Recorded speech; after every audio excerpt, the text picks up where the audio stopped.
इस्लामी फौजी इत्तेहाद बराए इंसदाद दहशतगर्दी के secretary general major general Muhammad bin Saeed ने फील्ड मार्शल सईद आसिम मुनीर से मुलाकात की है। बातचीत में बाहमी दिलचस्पी के अमूर और इंसदाद दहशतगर्दी में ताउन के अमूर ज़ेर गौर आए।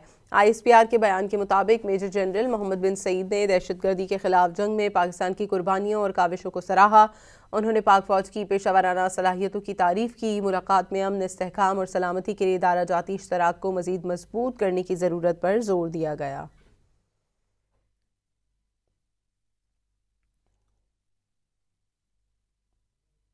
इस्लामी फौजी इत्तेहाद बराए इंसदाद दहशतगर्दी के secretary general major general Muhammad bin Saeed ने फील्ड मार्शल सईद आसिम मुनीर से मुलाकात की है। बातचीत में बाहमी दिलचस्पी के अमूर और इंसदाद दहशतगर्दी में ताउन के अमूर ज़ेर गौर आए। ISPR के बयान के मुताबिक मेजर जनरल मोहम्मद बिन सईद ने दहशतगर्दी के खिलाफ जंग में पाकिस्तान की कुर्बानियों और काविशों को सराहा। उन्होंने पाक फौज की पेशावराना सलाहियतों की तारीफ की। मुलाकात में अमन, इस्तेहकाम और सलामती के लिए इदारा जाती इश्तराक को मज़ीद मजबूत करने की ज़रूरत पर जोर दिया गया।